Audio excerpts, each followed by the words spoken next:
दुनिया की तारीख का रिकॉर्ड है एक कि ये जी लूली लंगड़ी बेखसमी असम्बली है मुजफ्फराबाद के अंदर जिसना कोई वाली वारस नहीं है, कोई पार्टी नहीं है, कोई पता नहीं कड़े चोरों की हुकूमत है। ये भी ना सब भाई सकते मुजफ्फराबाद कड़ी चोर पार्टी की हुकूमत है, सब चोर कट्ठे हुए हैं और एक कमीशन इकट्ठा करने 4 महीने असम्बली बैठे रहे और इन्हें बिल पास किए उठा एक जड़ा जड़ा चोर पैदाइशी 1947 की गिनती इसलिए तक असम्बली पहुंचा उसकी पेंशन दो, उसने पेंशन लासा, उसने पुत्रा ने पेंशन लासा, जजा ने पेंशन लासा,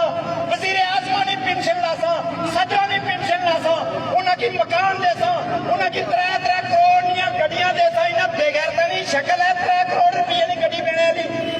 उन्होंने बच्चे बेगैरत लोगों ने जीना बंद हो गया, लोग खुदकुशियां कर रहे, लोग कतल हो रहे आजाद कश्मीर के अंदर जगह जगह और एक चोर और इन्होंने क्या जी दलाल चोर जड़ी है पूरी ने पूरी एक इन्हें सेटअप बनाया ना हर जगह हर स्टेजा पर चढ़ी इसने हर जगह दौड़ी देनी बड़ी जाने का अपनी कहानियां करना शुरू कर देने। मैं सलाम पेश करना एक्शन कमेटी की कि जिन्हें इन चोरों की साजिशों के बावजूद जगह जगह जाई हर दुकानों पर हर जो है चमचे की जाइए जुलूस ही नहीं इसना एहतजाज नहीं करना तो मुड़ी जरा एहतजाज होना बंदे निकलना तो उसे लाइव पोटियां दौड़ी जा गया बड़ी रहने